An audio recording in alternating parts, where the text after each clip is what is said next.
Vamos lá, meus irmãos, continuando aqui nosso 7º dia de aula, de homilética 1 e 2, é o segundo bloco, nossas aulas estão sendo gravadas, estamos concluindo aqui os slides do sermão expositivo.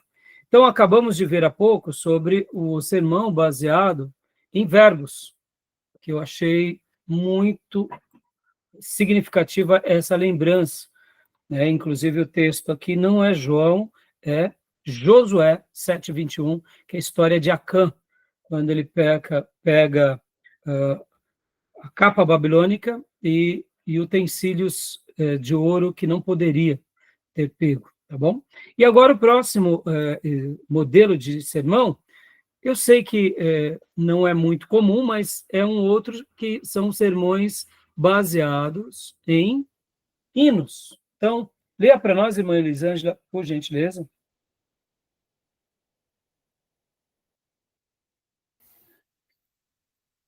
Cada vez que a minha fé é provada.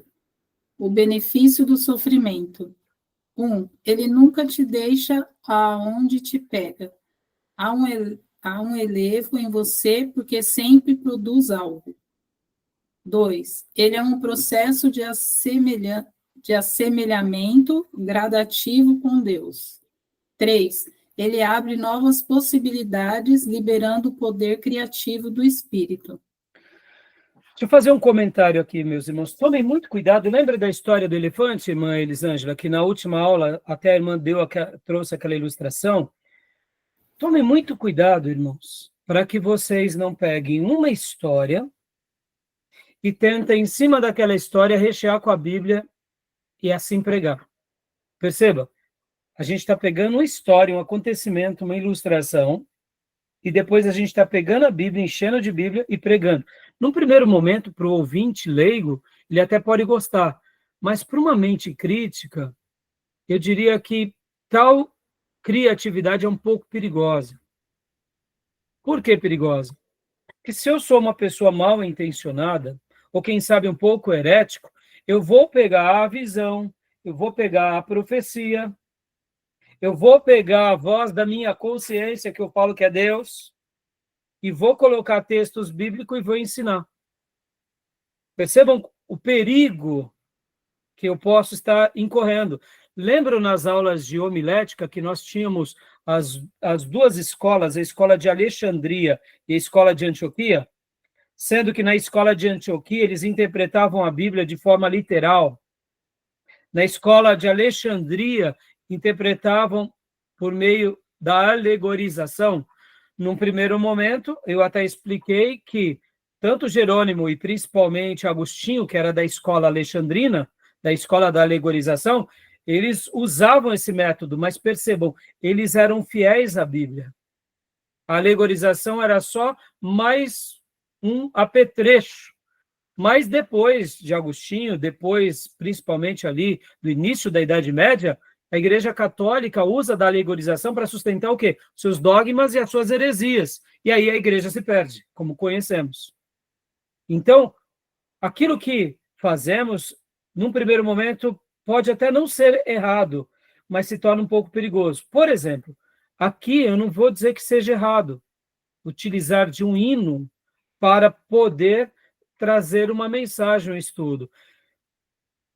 Mas, ao mesmo tempo, eu posso incorrer em alguns erros, principalmente nos nossos dias, que os nossos hinos, eles são tão mercantilistas e tão egocêntricos. É tudo para eu, para mim, para minha conquista, para minha vitória. Ou seja, eu posso incorrer numa mensagem também mais egoísta, se baseando no hino egoísta, para não dizer no hino que vai ali, eu diria, quem sabe, por um caminho até um pouco estranho às páginas da Bíblia. No entanto, sendo um pouco mais doce, baseado nesse hino, por exemplo, acaba sendo uma reflexão, uma mensagem até útil, né? Esse hino, cada vez que a minha fé é provada, é um hino muito bonito, admitamos.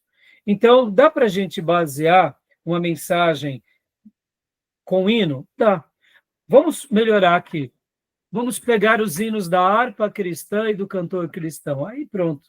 Hinos lindíssimos. Vamos pegar os clássicos hinos protestantes, lindíssimos.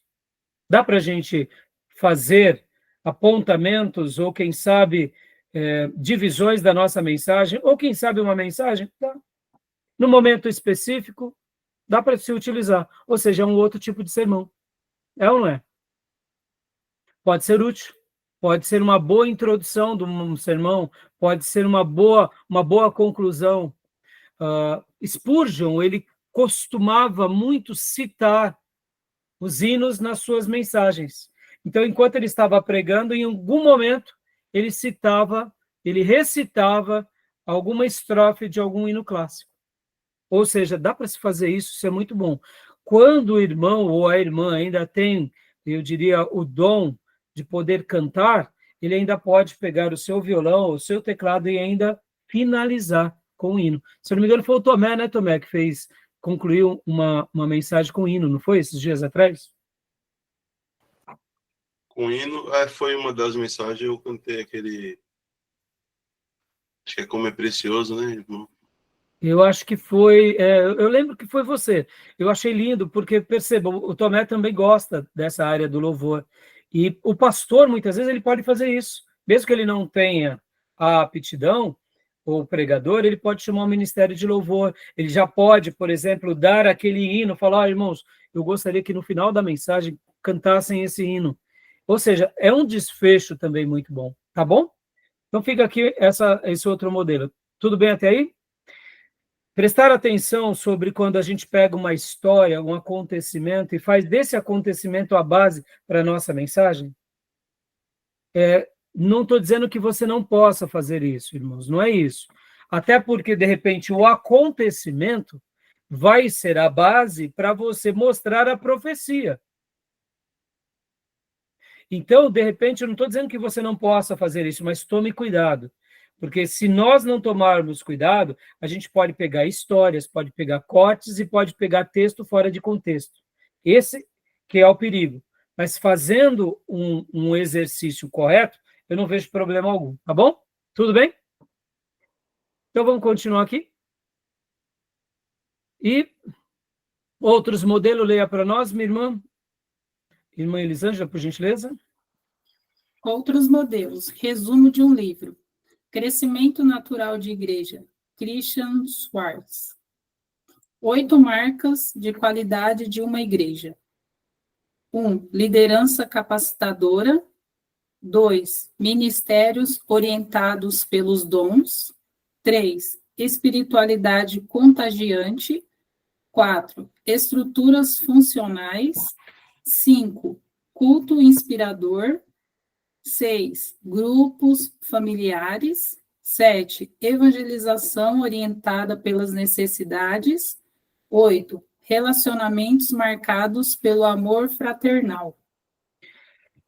Então, aqui é resumo de um livro mesmo. Por exemplo, é uma mensagem.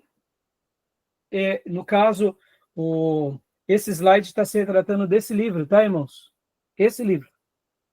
Esse livro é um estudo muito bem feito pelo nosso irmão Christian, onde ele estudou, pesquisou, viajou, e ali ele montou seus cases, dizendo que uma igreja que tem um crescimento natural, ela tem essas 8 marcas de qualidade. Vocês concordam que esse livro e esses temas são assuntos mais para uma classe de obreiros, uma classe de liderança, aonde o pastor vai trabalhar essa temática de uma forma mais objetiva. Então, pode ser feito isso? Pode. Por exemplo, quando eu dou aula aqui de liderança, eu uso esse livro. Um dos temas da minha aula de liderança é esse livro. Aqueles irmãos que forem fazer o bacharel, há um módulo nosso que é o módulo de liderança. E dentro das pautas, dos temas, eu trabalho sobre esse livro. Perceba, é um assunto mais dirigido a quem? A seminaristas, a obreiros, a pastores. Concorda que não tem muito a ver eu falar desses temas no culto de domingo, onde é uma mensagem aberta para toda a igreja? Pode ser útil, pode, claro, não vai ser inútil, mas é liderança capacitadora, ministério orientado pelos dons, é um assunto mais para a igreja, né? Não para o visitante, não para aquela pessoa que sofre, né? Tá bom? Então, é um outro modelo de pregação, que é uma pregação voltada a um ensino, tá bom? E para a gente estar aqui concluindo, outro modelo, leia para nós, minha irmã. Outros modelos, cronologicamente, sem interrupções, começando em Gênesis e acabando em Apocalipse. Então, aqui a gente tem, né, esse tipo de modelo que era o mais usado por Calvino e o que é ainda hoje usado por muitos pastores que amam estudar a Bíblia e gostam de passar esses estudos às suas igrejas. E, continuando aqui, conclusão, pode ler, menino? Conclusão. Pregue a verdade do teu Deus, você é a boca da Bíblia. Alguém já disse também, meus irmãos, que nós seremos a única Bíblia que muitos lerão. Você possivelmente será a Bíblia viva, ou a carta viva de Deus, que muitos lerão. Num primeiro momento, a pessoa ela é antirreligiosa, ela detesta a religião, cristão, mas a sua vida e a minha, e o nosso comportamento vai ser a grande mensagem que vai sacudir essa vida. Então, seremos a Bíblia viva, pregando em atitudes para aquela alma até a conversão dela. Depois que ela se converter, aí pronto, ela vai se apaixonar de cabeça pela Bíblia Sagrada. Então, que a gente possa ser fiel à palavra de Deus, tá bom? Vamos agora mergulhar nos 3 modelos mais usuais. Vamos lá? Então, eu quero mais uma vez pedir, quem tinha lido para nós foi o Tomé, né? Então, agora, irmãos, a gente vai fazer uma lição de casa juntos, tá? A gente vai fazer essa lição de casa juntos. Espera lá, deixa eu abrir aqui minha Bíblia em Kindle novamente. Deixa eu abrir lá aqui, só aqui, só um minuto. Aqui. Deixa eu só abrir aqui, só um segundo.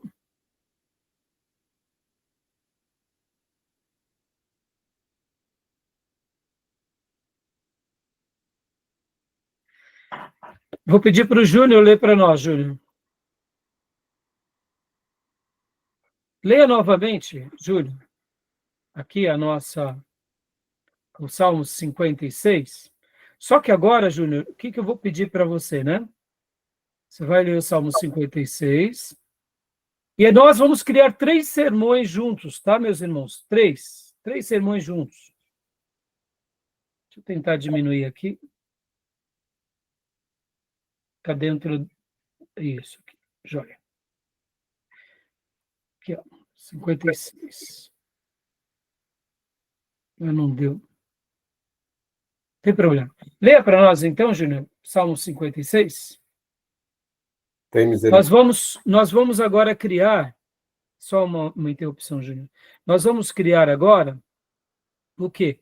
Nós vamos criar um sermão temático baseado no Salmo 56, um sermão textual e um expositivo. Eu sei que o temático, já vou até antecipar algo aqui para vocês. Ele vai dar um pouquinho mais de trabalho. Por que ele vai dar mais trabalho? É bem simples. É bem simples. Porque, de fato, a gente já está buscando um texto, que é o Salmo 56. Logo, eu estou já me condicionando a um texto. Por isso que fica um pouquinho mais difícil. Não sei se vocês conseguem me compreender. Se eu estou querendo utilizar o Salmo 56 como um sermão temático, eu vou estar agora abrindo nessa versão, que é a Corrigida Fiel, simplesmente por meios didáticos, porque aqui na Bíblia Corrigida e Fiel não tem o título, tem?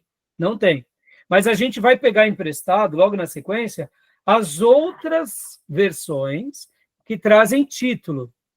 Então, nós estaremos agora lendo esse texto, e eu quero partir de um pretexto para a gente criar 3 sermões, sendo que o temático, lembra, é o que tem um tema, e do tema a gente deriva, né, as nossas divisões.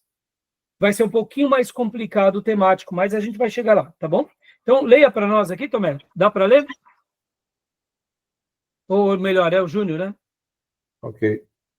Tem misericórdia de mim, ó Deus, porque o homem procura devorar-me, pelejando todo dia, e me oprime. Os meus inimigos procuram devorar-me todo dia, pois são muitos os que pelejam contra mim, ó Altíssimo. Em qualquer tempo em que eu temer, confiarei em ti. Em Deus louvarei a sua palavra, em Deus pus a minha confiança. Não temerei que me possa fazer a carne. Todos os dias torce as minhas palavras. Todos os seus pensamentos são contra mim para o mal. Ajuntam-se, esconde-se, marca os meus passos, como aguarda a minha alma. Porventura escaparam eles por meio da sua iniquidade? Ó Deus, derruba os povos na tua ira. Tu contas as minhas vagueações, põe as minhas lágrimas no teu odre. Não estão elas no teu livro? Quando eu a ti clamar, então voltarão para trás os meus inimigos. Isto sei eu, porque Deus é por mim. Em Deus louvarei a sua palavra. No Senhor louvarei a sua palavra. Em Deus tenho posto a minha confiança. Não temerei o que me possa fazer o homem. Os teus votos estão sobre mim, ó Deus. Eu te renderei ações de graça, pois tu livraste a minha alma da morte. Não livrarás os meus pés da queda, para andar diante de Deus na luz dos viventes? Ótimo. Depois dessa leitura, vamos imaginar a seguinte hipótese. Você leu o Salmo 56, você ficou refletindo e meditando sobre essa oração, esse poema de Davi, essa canção que também é uma oração, lembrando que cada hino acaba sendo uma oração cantada, uma oração melódica. E você, depois dessa leitura, sua devocional, nasce no seu coração talvez um tema. Qual seria o tema? Vamos lá, então, vamos trabalhar junto. Qual seria o tema que vem ao coração dos irmãos assim de bate-pronto? Vamos lá, Beatriz. Coloca aí seu tema. Confiança em Deus. Confiança em Deus, olha aí. Várias vezes aqui. Confiança em Deus, gostei. Vamos lá, Tomé, qual é o título ou o tema? Vamos pôr como tema, porque é um tema geral, né? Tomé, qual é o que vem no seu coração como tema? Oração. Oração. Oração. Mas tenta especificar um pouco mais.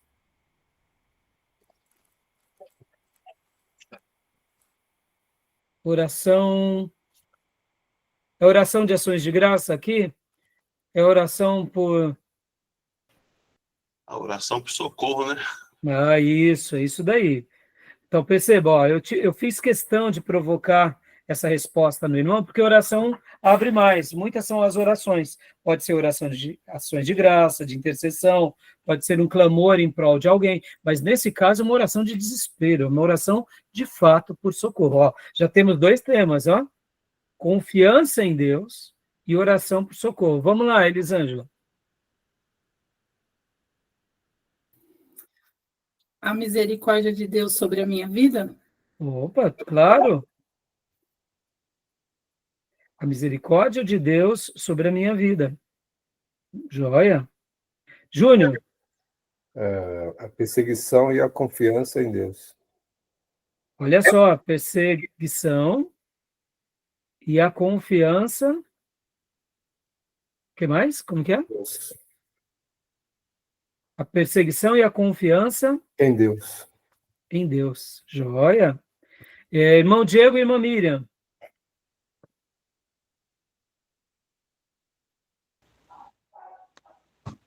Pessoa submissa a Deus? Pessoa submissa a Deus? Sim, não deixa de ser. Não deixa de ser. Mas, hipoteticamente, irmãos, não estou querendo dizer se está certo ou errado, eu diria que aqui não deixa de ser, né? Mas a pessoa submissa a Deus, vamos melhorar, Miriam. é uma submissão? Sim, é. Mas em que momento que ele está aqui? Ele está sendo perseguido. Opa! Então poderíamos melhorar. Submissão a Deus na perseguição? Sim. Ah, então aí já... Joia. Ou diante dos inimigos. Percebam, eu estou aqui tentando ajudar vocês, porque, olha, de um texto, e estou trabalhando na hipótese, lemos um texto, aquele texto está sacudindo o nosso coração, está sendo trabalhado no nosso coração, e de repente vem um desses temas. E agora, irmão Diego? No dia da adversidade, onde estará a minha confiança? Opa! Olha só que legal. Muito bom. Você pode até resumir, mas já vamos deixar grande mesmo, porque... Então, perceba, nós escolhemos aqui 6 temas. 6 temas. Primeiro, confiança em Deus. Segundo, a oração por socorro. Terceiro, a misericórdia de Deus sobre a minha vida. Quarto, a perseguição e a confiança em Deus. Quinto, submissão a Deus na perseguição. E sexto, no dia da adversidade, onde estará a minha confiança? Ou, na adversidade, onde está a minha confiança? Perceba, são temas ou não? Por causa de um salmo, nasce um tema. E agora, então nós estamos trabalhando no temático. Então vamos pegar aqui, escolham qual que os irmãos gostaram mais aqui. Eu sei que... Qual que vocês acharam mais interessante para a gente escolher um para ser um norte? Do Diego, achei bom. Então, quem mais? Quem votou no do Diego? Também achei bom. Então, 4 votos, então já ganhou. Já ganhou, porque aí quem vota num não vota no outro. Então vai ficar o do Diego. Só vamos dar uma melhorada? No dia da adversidade, onde estará a minha confiança? Não, pode colocar. Vamos deixar esse título um pouco grande mesmo, tá bom? Confiança em meio à adversidade. Como? Confiança em meio à adversidade. Boa, boa, melhorou. Então vamos lá. Confiança. Tudo bem, Diego? Pastor, com certeza, vamos aprender junto aqui. A adversidade. Olha só que interessante. Então, esse vai ser o nosso tema. E agora, irmãos, como nós poderíamos desenvolver esse tema? Vamos lá. Lembrando que do tema derivam-se o quê? As divisões. Não é necessário ter o texto, mas você concorda que foi ao ler esse texto que tudo aconteceu hipoteticamente no nosso coração? Então, eu poderia colocar assim como primeiro ponto, Davi. Ah, esqueci de um detalhe importantíssimo. Opa, pera lá. Não, deixa assim. Depois eu falo do outro. Então, eu poderia colocar assim, Davi no Salmo 56 demonstra sua confiança em Deus. Concorda? Sim. E aí... É o título? Não. O título é Confiança em Meio à Adversidade. Ah, tá. Que, na realidade, é o tema, né? Porque ele é um sermão temático. Mas seria o título desse tema. É o título, porque nós temos aquela questão da diferenciação técnica entre tema e título. Mas, como nós estamos trabalhando aqui no escopo, Júnior, de sermão temático, então eu estou trabalhando o tema para, por meios didáticos, a gente não esquecer que a gente está trabalhando no temático. Então, o tema desse sermão é confiança em meio à adversidade. E a primeira divisão, eu poderia já usar os próprios Salmos 56 como uma das minhas divisões. E aí nós leríamos o quê? O Salmo 56. Ficou claro essa primeira divisão? Sim, mas... Pode falar. Não vai colocar numerários? Não. E aí agora a gente vai criar junto, a gente está criando junto. Introdução. Hã? Introdução, vai ter? Não, a gente está fazendo um esboço, por enquanto, irmão. Só o esboço. O que eu estou fazendo aqui, irmãos, é sendo prático com vocês, na maneira de confeccionar, de escrever um sermão, como que é o processo, muitas vezes. E estou partindo do pressuposto do temático para mostrar o seguinte, que ao ler o Salmo, me veio um tema no coração. E eu quero falar à igreja sobre confiança em meio à adversidade. E aí, eu posso ler como primeira divisão o próprio Salmo 56. Posso ou não posso? Posso. Porque Davi demonstra sua confiança em meio à adversidade. Então, esse foi a minha a primeira divisão. Segundo ponto. Vamos lá. Quem mais na Bíblia que teve dificuldades? Vamos lá. Lembrando que o nosso tema é confiança em meio à adversidade. Quem mais passou por grandes maus bocados em que teve uma fé muito grande em Deus? Lembra que na aula passada, ainda de hoje, nós lemos um sermão de Êxodo, não foi? Como que era o título daquele sermão? De êxito? De Êxodo. Beco sem... Sem saída. Então, vamos aqui, ó. Eu tô especulando, tá, irmãos? Eu estou aqui criando com vocês. De repente, enquanto você ora, busca Deus, você se lembra de Moisés. Puxa, Moisés também. Moisés demonstrou confiança em meio à adversidade? E aí a gente poderia colocar em segundo lugar que Moisés, diante do Mar Vermelho, demonstra confiança em Deus em meio à adversidade.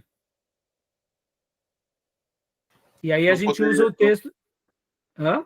Não poderia ser baseado em questões também essas divisão? Por exemplo, a primeira, o que é confiar em Deus? Texto base, o Salmo 56. A segunda, como confiar? Aí usar o exemplo de Moisés. Parabéns, Moisés. Parabéns, Tomé. Então, olha lá, ó, de um temático já está saindo dois. Estou gostando de ver. Então, como que é a primeira divisão, Tomé?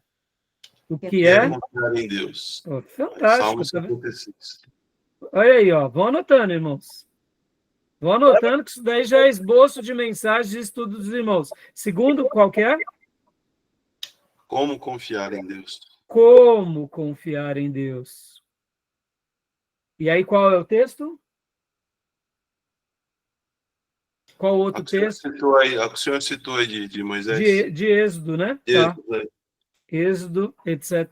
Que era Êxodo, deixa eu ver aqui, pegar rapidinho aqui para vocês. Êxodo 14, do 1 ao 4. Fantástico. O que mais, Tomé? Aí, tá vendo? Já de um sermão temático, já nasceram dois. Vamos fazer uma última divisão. Então, para a gente concluir esse sermão temático. Uma terceira. Pode falar, Júnior? O que Deus espera de nós em tempos adversos. Aí, eu poderia colocar em qual dos dois temáticos, Júnior? Dos dois? É. Vamos concluir dessa forma, né? Como que é a frase? O que Deus espera de nós em tempos de adversidade. De nós em tempos de adversidade. Maravilhoso.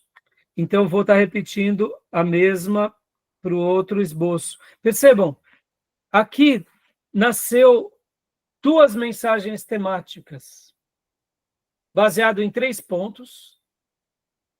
Tudo começou por causa da leitura de um salmo, mas eu não necessariamente estou trabalhando no salmo. Eu posso usar o salmo. Eu posso fortalecer a ideia no salmo. Essas duas mensagens foram bíblicas ou não? Sim. Dá para a gente poder trabalhar elas na igreja ou não? Sim. Simples, objetiva e bíblica. É óbvio que ela não é uma mensagem rica, como é a mensagem expositiva. Mas deu para a gente clarear como que nasce, muitas vezes, um sermão temático?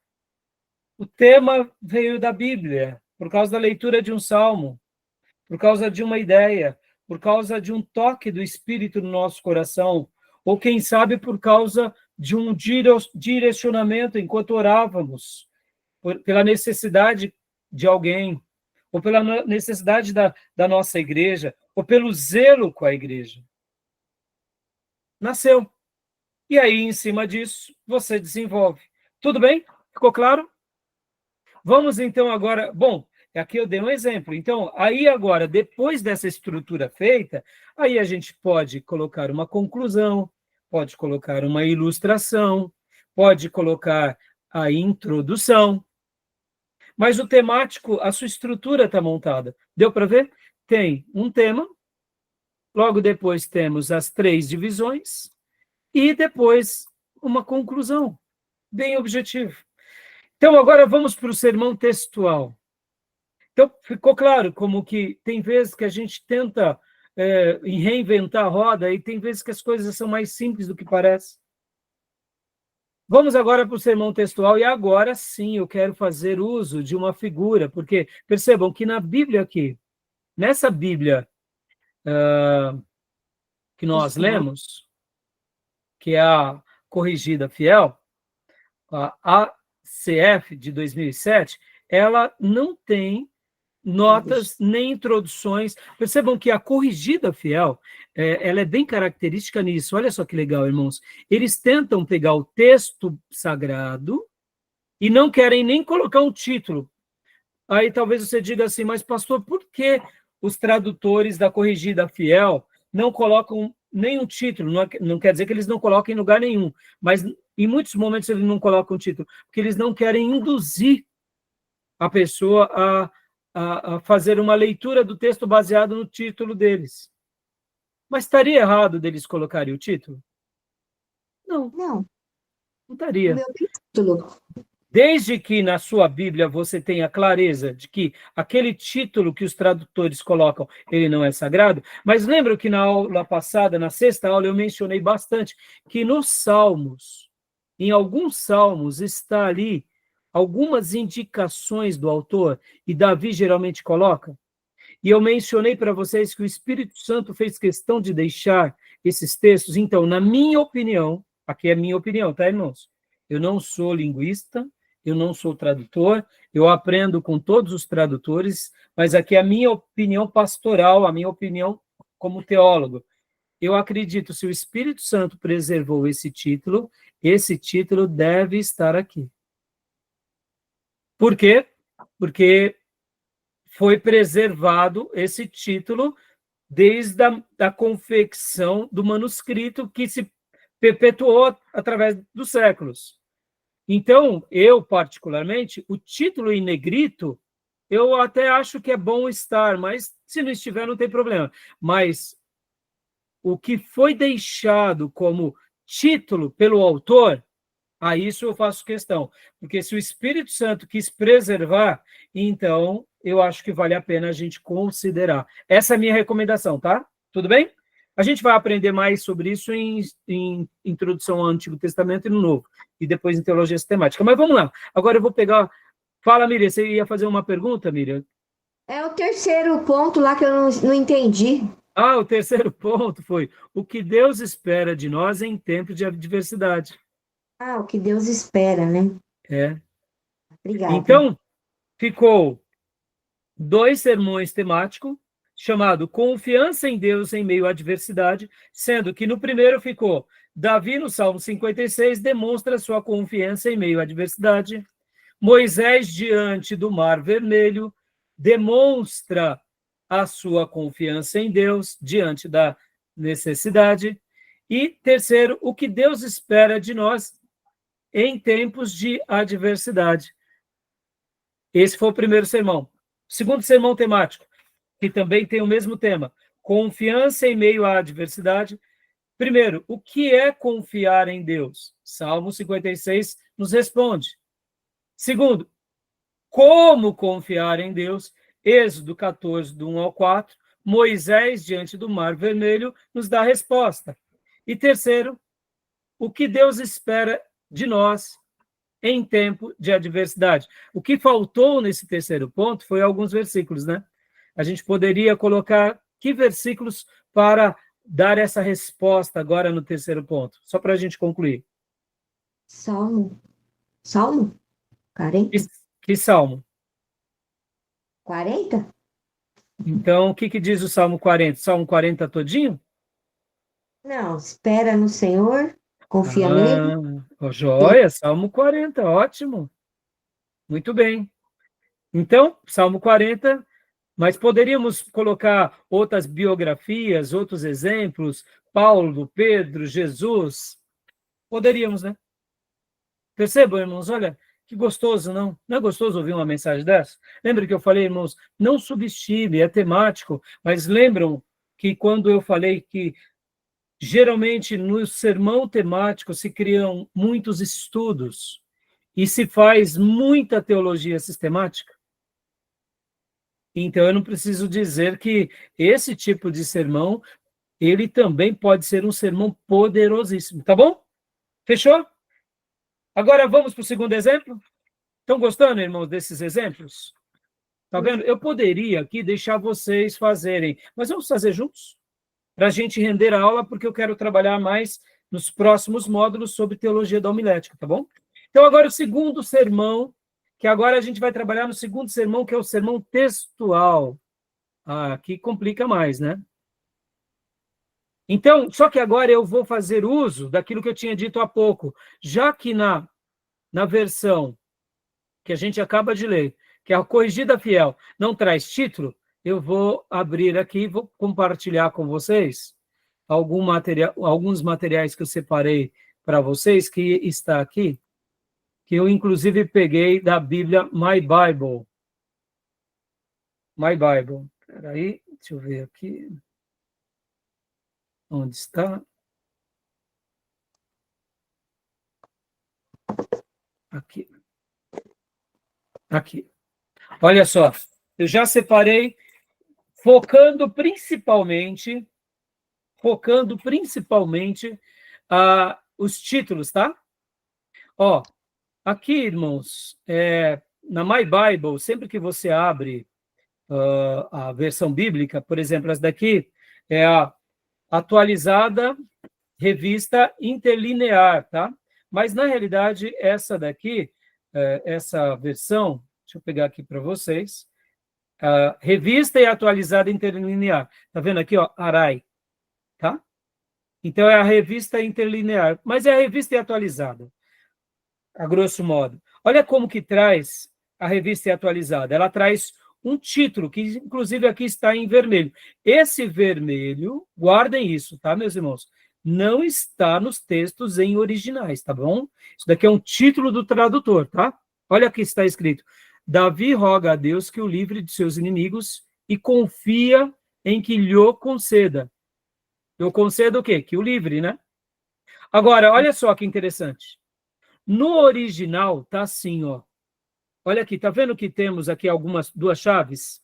Deixa eu mudar a cor aqui para destacar aqui para vocês. Deixa eu pôr aqui em azul.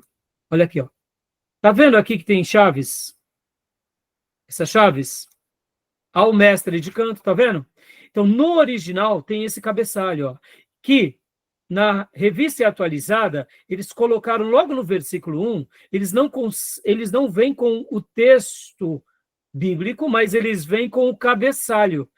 Olha como que alguns tradutores colocam. Ao mestre de canto, segundo a melodia, a pomba nos terebintos distantes. Fecha aspas. Hino de Davi, quando os filisteus o prenderam em Gate. Opa, pera lá. Então, toda essa parte aqui é o cabeçalho sagrado. Vem cá, meus irmãos. É uma informação rica ou não? Sim. Riquíssima. Maravilhosa, não é? Aí vem o versículo, ó. Tem misericórdia de mim, ó Deus, porque o homem procura ferir-me, tal. Então, deixa eu pegar uma outra versão aqui para vocês verem, ó. Salmo 52, na Bíblia Schaeffer. Ao mesmo tempo, também tem em vermelho aqui, mais uma vez, olha. Os tradutores da Bíblia Schaeffer colocam mais também um título, que é praticamente o mesmo título que a gente acabou de ver.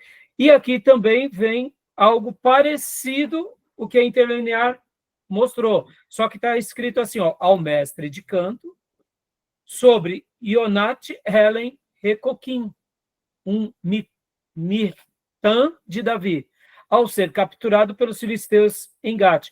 Aqui também é o que é a tradução do cabeçalho.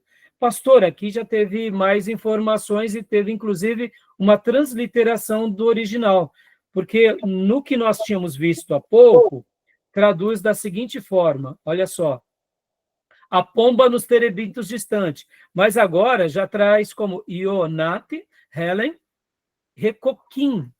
É o original. Olha, hã? No original, né? No original. São informações relevantes? Claro que são.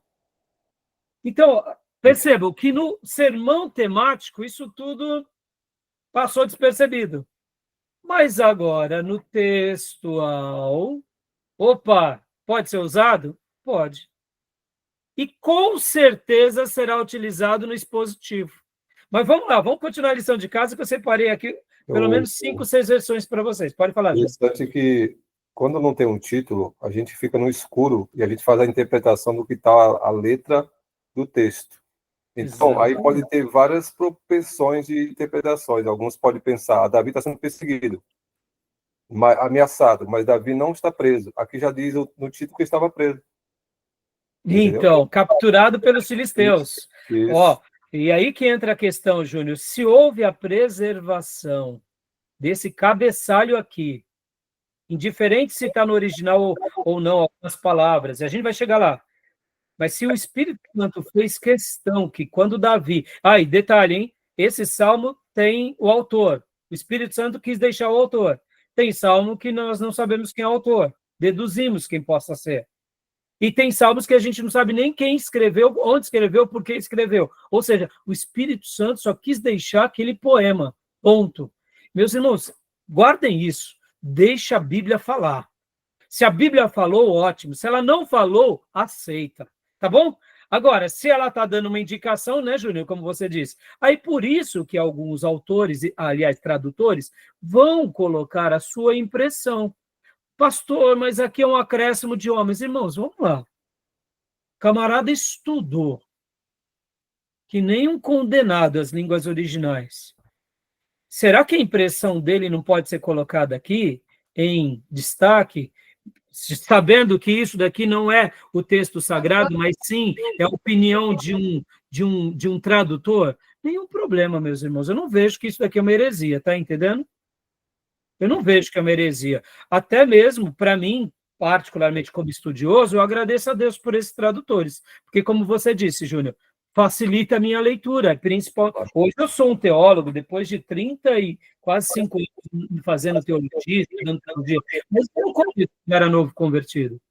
Para mim, isso daqui já era uma ajuda. Agora, se tivesse um texto gigante, querendo explicar o Salmo, antes de eu ler o Salmo, aí eu falaria, falou demais.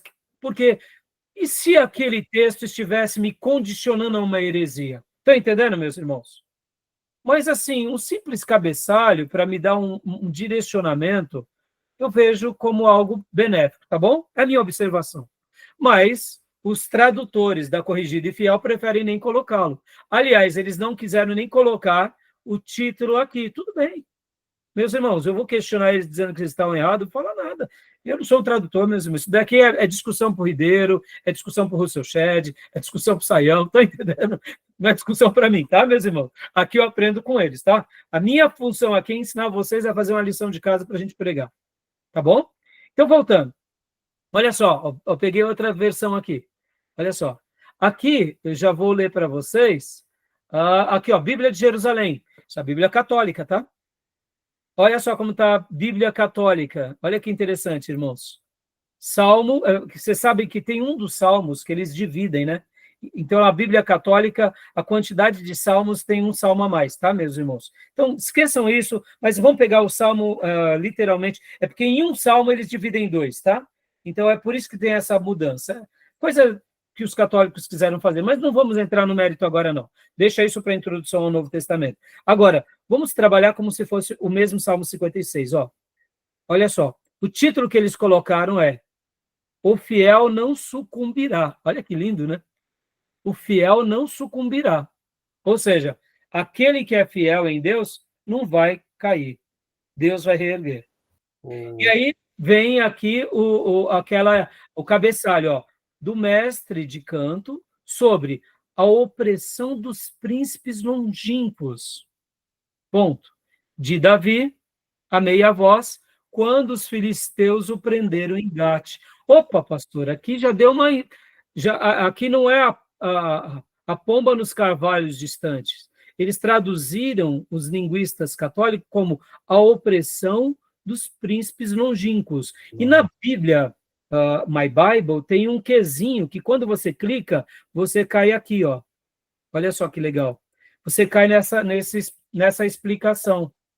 Qual é a explicação? Os príncipes ou os deuses, conforme Salmo 45:7, 58:2, seres divinos. O termo opressão em hebraico também significa pomba, e frequentemente é trazido assim, mas o Salmo fala claramente de opressão. Então, na perspectiva desses tradutores católicos, ao invés de ser a pomba nos carvalhos distantes, é a opressão dos príncipes longínquos. Vamos aqui esquecer da questão católica, protestante. Vamos falar fazendo uma leitura apenas dessa tradução. Tem uma certa correspondência também ou não? Ok. Tem. Por quê? Pomba e opressão Se equivale, né? se equivalem, e querendo ou não, o texto está falando claramente de uma opressão que Davi passa onde? Quando estava entre os filisteus em Gate. Opa, então pode ser a opressão dos príncipes longínquos? Pode. Porque os filisteus, os habitantes de Gate, eles oprimiram Davi. Mas Davi clama a Deus e mesmo na terra distante, Deus o livra. Tem correspondência ou não? Claro. Tá Agora, bom? tem uma observação que na King James atualizada, ele fala que quando Davi estava prestes a ser preso, aí fala que foi preso. Vamos chegar lá, vamos chegar lá. Ó. King James. Aqui, estamos na King James. Você pegou a atualizada King James? Então vamos lá para a King James atualizada. Essa daqui? Não, essa daqui é a fiel. Essa daqui, King James Fiel, irmãos, ela é uma tradução, só para vocês terem uma ideia, de deixa eu pegar aqui. De 1611, tá? Só isso. Então, ó, King James Fiel. Olha aqui, olha, traz um título. Vamos pegar essa primeiro, Júnior. Ó, Davi roga a Deus que o livre de seus inimigos e confia em que lhe conceda. Ou seja, percebam que a revista é atualizada Inteliar está utilizando um cabeçalho desde 1611. Pode ver que é a mesma correspondência, né? King James Fiel. Ou seja, por quê? Porque realmente tem a ver. E aí vem o cabeçalho agora, pode ver, ó, versículo 1. Ao músico-chefe Jonate Helen Recoquim, Miquitã de Davi. Miquitã de Davi seria poema de Davi. Jonate Helen Recoquim seria aquela tradução, pombas no carvalho distantes, ou, como a gente viu há pouco, a opressão dos príncipes longínquos. Percebam, irmãos, agora olha que interessante. A palavra Jonate e a palavra Jonas significa também pomba. Olha aí, lembra do livro de Jonas? Jonas, a tradução para Jonas é pomba, é pacífico. É aquele que leva a paz. Mas no caso do profeta Jonas, ele queria que Deus mandasse fogo para Nínive. Né? Ou seja, não tinha nada de pacificador, de pombinha. Ele estava mais para urubu ali, né? Que Deus destrua os ninivitas, né? Interessante, né? Mas essa expressão, pombas nos carvalhos distantes. Agora, deixa eu fazer um comentário aqui. Olha que interessante. Então, aqui, ó, quando os filisteus o levaram a Gate. E agora, deixa eu ir para o último texto que eu tinha separado para vocês. Aliás, penúltimo. Voltando aqui, King James atualizada, Júnior. Né? Porque é King James atualizada. Essa é de 2001. 2001. Olha só que interessante. Mais uma vez, ó, Olha o título. Davi roga a Deus que o livre de seus inimigos e confia que ele lhe o conceda. Mais uma vez conservando o cabeçalho clássico. E aqui vem vamos dizer aqui, uma tradução, eu diria, do cabeçalho um pouco melhor. Deixa eu só parar aqui. Ao regente do coro, lembra que há pouco eu até falei para vocês que essa expressão aqui, Miktan de Davi, essa daqui, seria o regente de música, ao regente do coro, segundo a melodia, uma pomba em carvalhos longínquos. Opa, aqui em carvalhos distantes, em carvalhos longínquos. Aí vem, hino de Davi, quando os filisteus estavam para prendê-lo em Gate.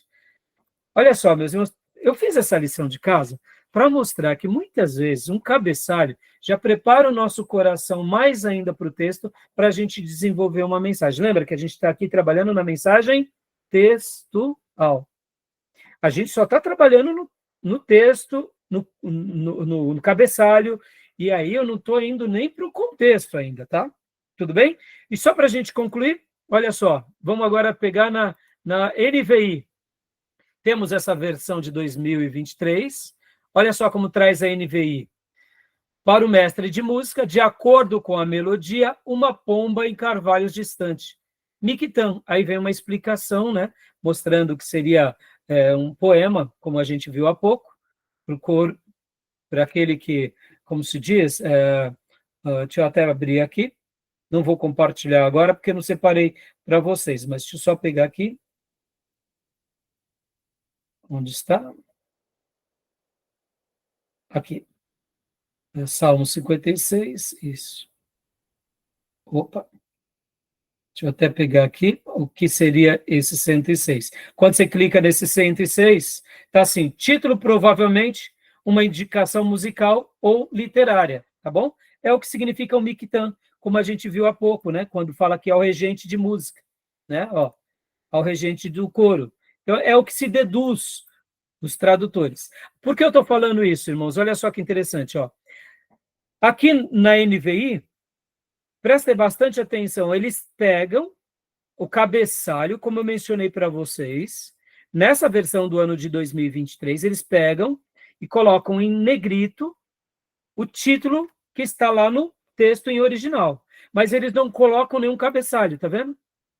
Eles fazem do próprio cabeçalho que está no texto em original, o cabeçalho para o Salmo. E aí começa, então, e aí, aliás, desculpem, eles põem em negrito o cabeçalho e eles colocam, quando os filisteus prenderam Davi em Gate.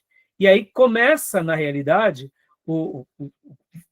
seria o versículo, aqui, tem misericórdia de mim, ó Deus, mas percebam que eles colocam já o em tudo isso. Estão entendendo onde eu quero chegar? Que muitas vezes um cabeçalho, ele está já sinalizando o que o texto está dizendo e a maneira em que nós devemos ler. Deixa eu continuar lendo agora aqui nas outras duas versões da NVI. Na NVI brasileira, já tem cabeçalho. Nessa daqui eles colocam um cabeçalho. Percebam, uma pomba em carvalhos distante. Aí eles separam o versículo 1 daquele cabeçalho que está no texto original. Para o mestre de música, de acordo com a melodia, poema epigráfico de Davídico, quando os filisteus o prenderam em Gate. E agora a última versão que eu separei para vocês, essa daqui, Não traz o texto do cabeçalho no original, mas a própria NVI tem pelo menos 3 variantes da NVI. Davi roga a Deus que o livre de seus inimigos e confia em Deus que lhe o conceda. Ou seja, qual era a versão mais antiga que a gente viu hoje aqui, que trazia esse cabeçalho? A King James. E depois a gente viu a atualizada. E, então, percebam. Bom, vamos lá, vamos dar uma pausa agora, porque deu horário. Mas percebam que agora, nesse segundo sermão textual, nós estaremos até utilizando o cabeçalho. Então, vamos montar agora o segundo sermão textual? Vamos? Ficou alguma dúvida sobre o cabeçalho aqui, meus irmãos? Qualquer dúvida, acréscimo, coisas extras, eu sei que quando chegar a aula de introdução ao Antigo Testamento e ao Novo Testamento, isso vai ser muito bem esclarecido para vocês. Nesse primeiro momento, eu não estou dizendo aqui que acréscimos da Bíblia, não mesmo, é a Bíblia, tá? Isso daí são funções dos tradutores, isso daqui não é nenhuma heresia, tá, meus irmãos? Tá bom? Nós acreditamos na Bíblia do Gênesis ou Apocalipse. Tá bom, meus irmãos? É isso. Nenhuma dúvida até aí, tá? Tudo bem? Alguma pergunta? Tá, então tá bom. Vamos fechar aqui o nosso segundo bloco para a gente ir para o terceiro, para não ficar uma aula muito longa, tá bom?